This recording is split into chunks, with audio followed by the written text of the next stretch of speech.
New Cardi Kaizoku video. Need to watch. Hi, Anata. Cardi Kaizoku. This video is sponsored by Card Market, Europe's largest online marketplace for trading card games. This video is sponsored by Sleeve Chief. Sleeve Chief is holding a special sale starting Sunday, June 27th. You can buy 4 holo sleeves for the price of 3. This discount can even be combined with my code CARDKaizoku for 5% off your order. You can pick up sleeves like this Lucci one to bling out your OP07 Lucci deck.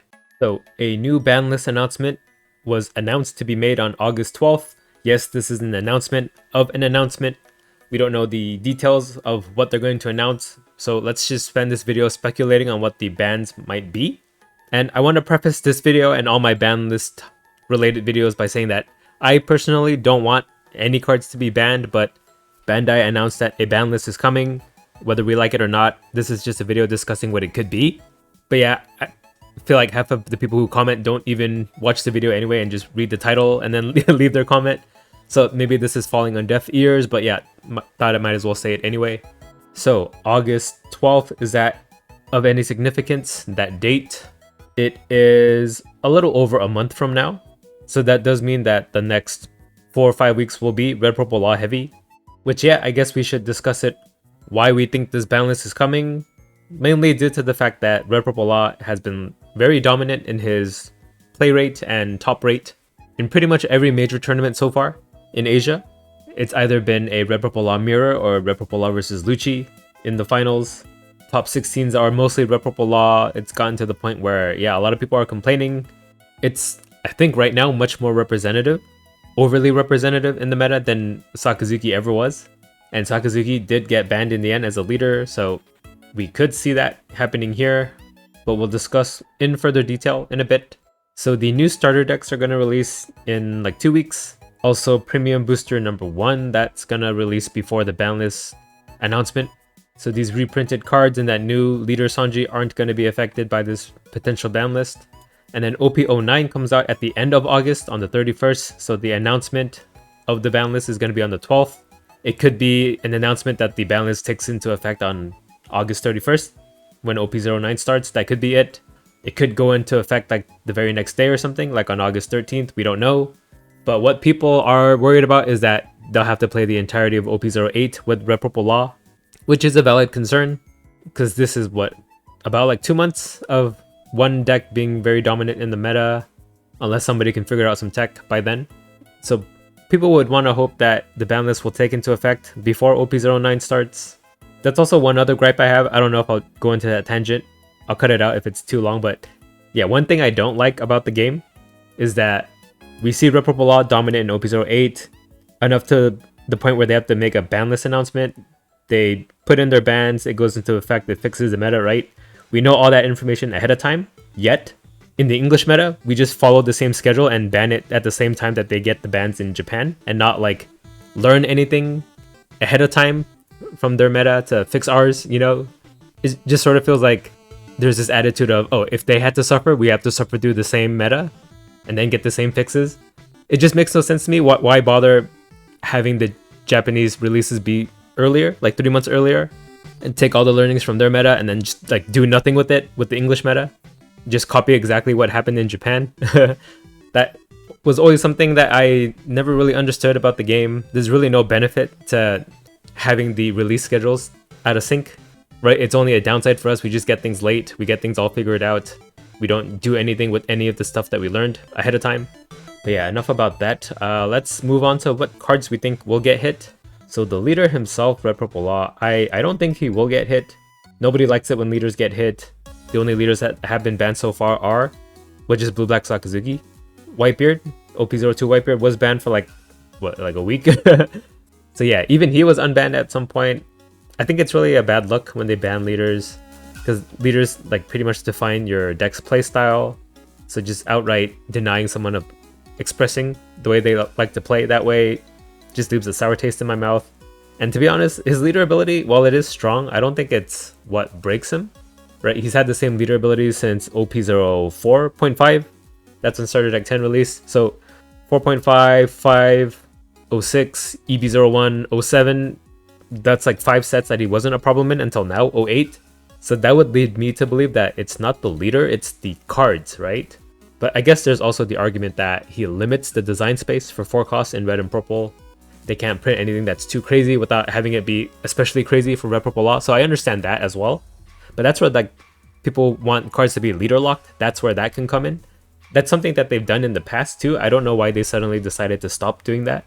Right, when red was too strong in the beginning, like any red deck could run Radical Beam, they could run Zoro, they could run the Straw Hat package, Jet Pistol, stuff like that. So what they did for like 04, 05, 06 onward is like leader lock a lot of the good red cards. A lot of the red cards in 04 was like for VV only. And in 05, it was all Revolutionary Army stuff. It only works in a Bello Betty deck. 06 was all film stuff, red, purple, Uta stuff. 07 red was kind of random. I don't think it really fit into any theme. But yeah, they've had like a known history of leader locking or type locking red cards for the last 3 or 4 sets now, but they don't seem to want to apply that to purple cards or black cards for some reason, or yellow cards for that matter. It just seems like, I don't know, maybe they overcorrected red and then let the other colors get too unrestrictive with their power, and now we're in this situation here. So yeah, I think they just have to like leader lock cards again, and I think things would get a lot better. Speaking of that, let's look at one of the cards that makes red purple law broken in 08. So Black Maria is a 2k counter that can ramp you 5 rested Dawn, and then at the end of your turn you return Dawn back to your Dawn deck until you match your opponent's Dawn. So this is one of the reasons why red purple law is busted, right? His leader ability, having you to -3 Dawn to activate it, can be pretty much negated with this Black Maria, ramping you 5 of it back, and then you keep however many at the end, right? So you can do really aggressive, greedy plays. You can play out Blocker Law with your leader ability, the one that makes you discard, and return a Dawn from him.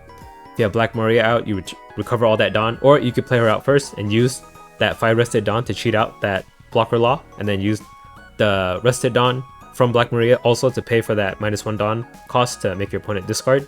So just cheeky stuff like that is just really free to do in a red purple law deck. And on top of that, Black Maria is a 2k counter, so she's even useful in hand. She really does like everything for the deck, whether you have it in hand, on the field, it's great. If this was leader locked to Animal Kingdom Pirates, like a lot of people were expecting or wanting to have happen, I think that would fix a lot of issues.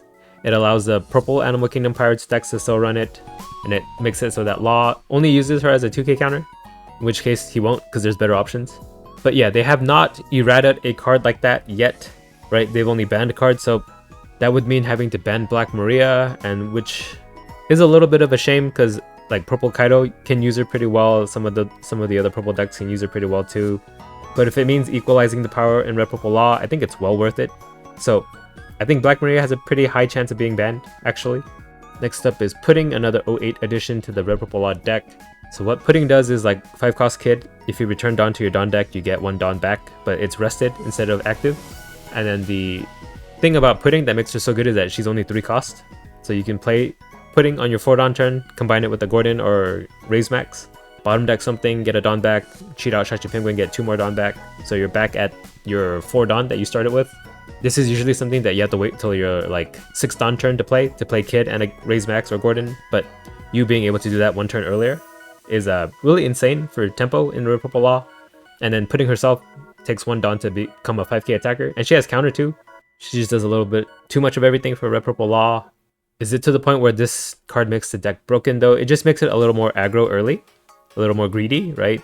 That's the same argument we use for Black Maria, but Pudding might actually be okay, right? We want red purple law to still be strong, and Pudding still lets red purple law play the way he always has, just a little better, a little earlier.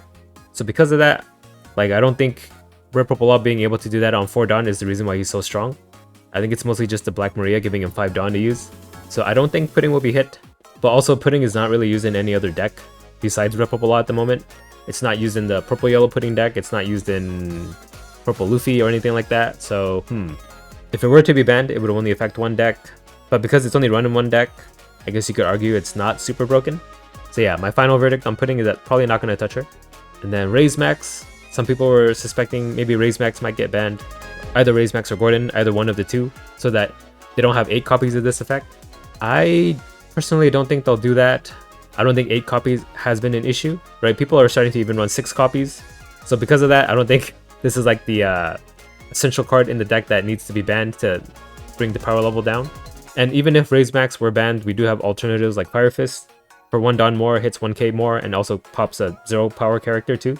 And it can be like a defensive trigger. If you get it off trigger, it can give -4k to a character before it attacks you. So because of that, I don't think they're going to touch Raise Max. It's nice having 8 copies of it, but yeah, it's not like imperative. Just depends on how you run your deck. Gives you options if you want to run more or not. But it's not the staple that everyone thinks it is. Next we'll move on to black with 8 cost Asshole Moria. That's my nickname for him. So to be honest, I kind of want this card banned. I've been playing a lot of Lucci recently, 07 Lucci, to the point where like I feel like I might be a Lucci main actually. I might post screenshots of it, but I got to like 200k million bounty with Lucci. So I do think I know what I'm talking about with black. And honestly, it feels like this card is just too good, right? At 8 Dawn, I never don't want to play this card.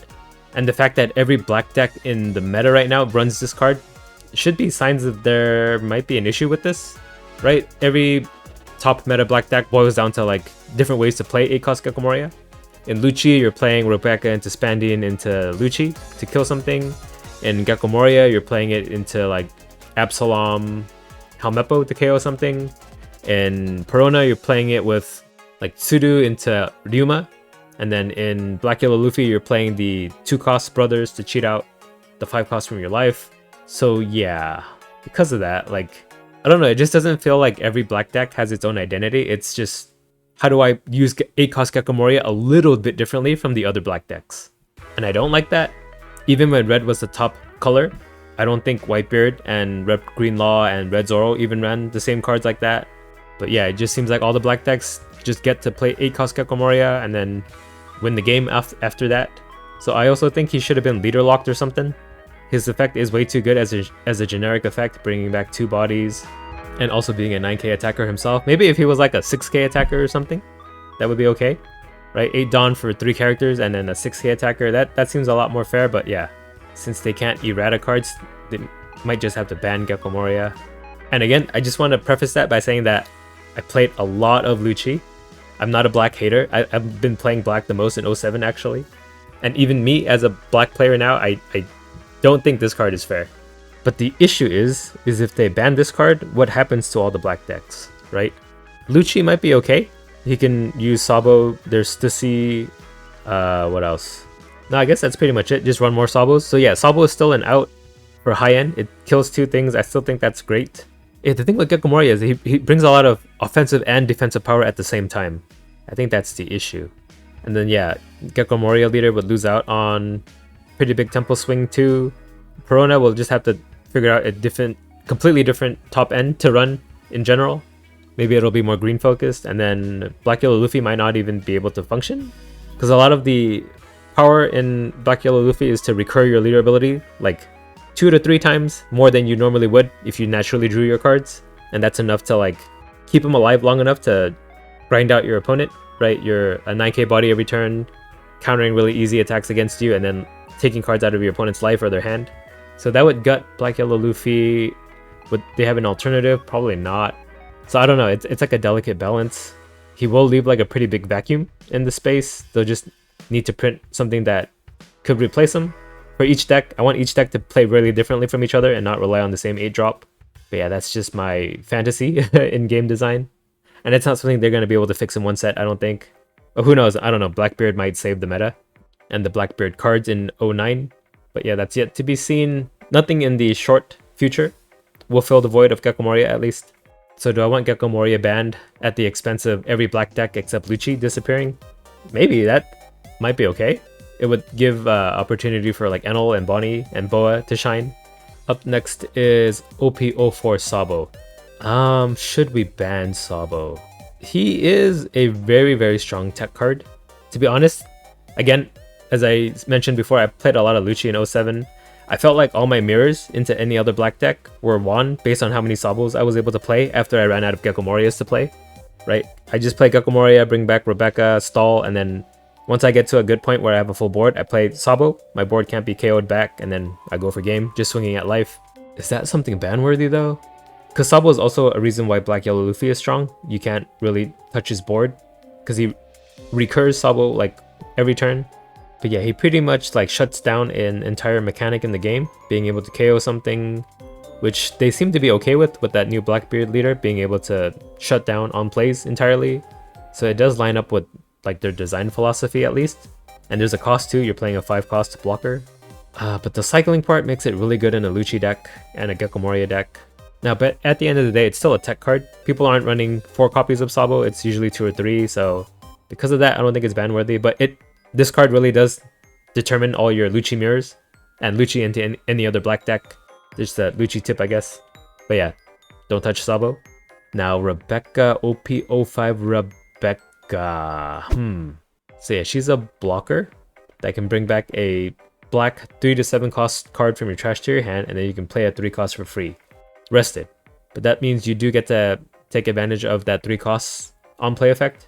And then that 3 cost you play from your hand doesn't have to be the one that you took from your discard to your hand. So there's a lot of flexibility on how you use this card. Maybe that flexibility is why this card might be a little too broken. I wish they made it so that you had to play the card that you took back from your hand if it was a 3 cost. That would make things a little more fair, right? Because the way it works now, you can take a 2k from your trash and then play a 3 cost from your hand. That is not that 2k, and then, yeah. But should they ban Rebecca? Well, even now, Rebecca is like a 2 or 3 of as well. So same logic as Sabo. I don't think it's a tech card though, it's kind of staple. And in fact, I think one of the issues in 07 with Lucci is that Spandine exists. I don't know if they'll ban Spandine, but Spandine, because of Spandine being able to be played out by Rebecca, because he's 3 cost. Let me read what he does so you know what he does. So you can return 3 cards with CP from your trash to the bottom of your deck, and you can play a 4 cost or lower card with CP in its type other than Spandine from your trash rested.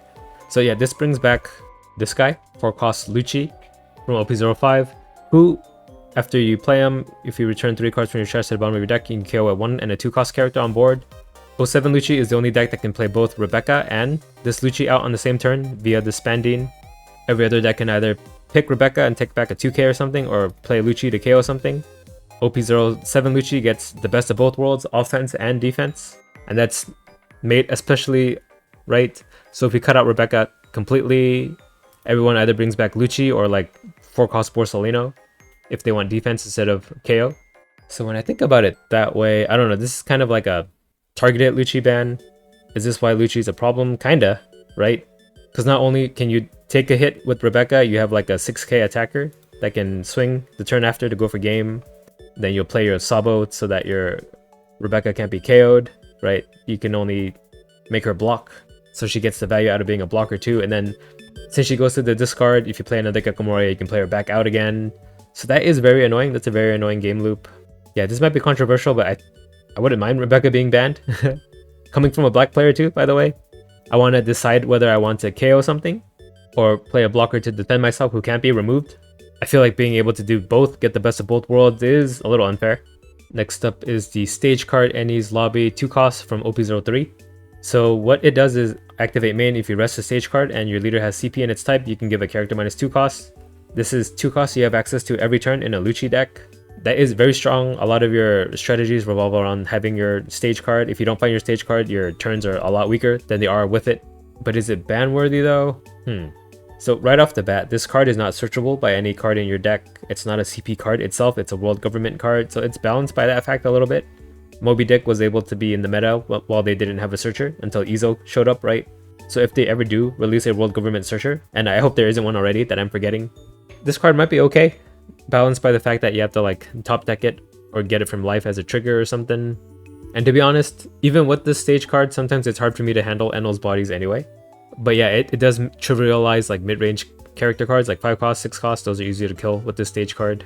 But nah, I don't think that's a problem. And it's only CP card, so only Lucci can use it. So it's not as bad as 8 cost Gecko Moria that can be run in every black deck. So we'll leave this one alone. Or that's my opinion on it, at least. Then Gravity Blade Raging Tiger. You guys might be surprised about this one, but I think this card actually limits the design space quite a bit as well. Because what it does is for 7 costs, you can place 2 6 cost or lower characters on your opponent's board to the bottom of their deck in any order. And even on trigger, it pops a 5 cost the same way, bottom deck. So why do I want this card banned? Is it a problem? Well, it's an answer to the meta right now, right? It bottom decks Sabos and stuff from Black Yellow Luffy. It bottom decks Kids and Queens from Red Purple Law.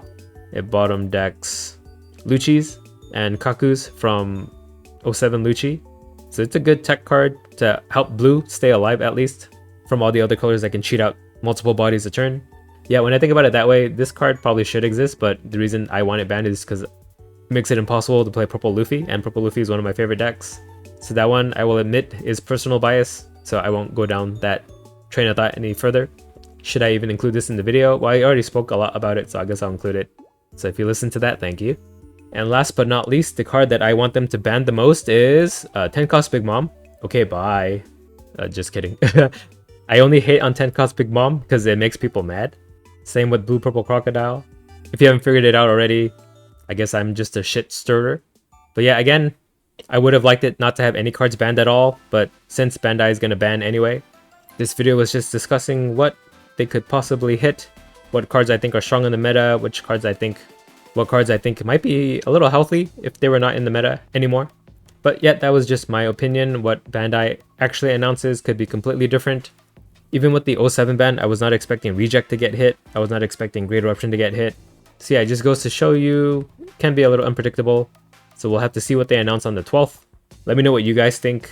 Do you agree? Do you disagree? Are there cards that I should have considered? But yeah, there'll always be someone who's mad for some reason that I mentioned a card that they liked. But this is just a discussion. In the end, I'm not personally vouching for anything.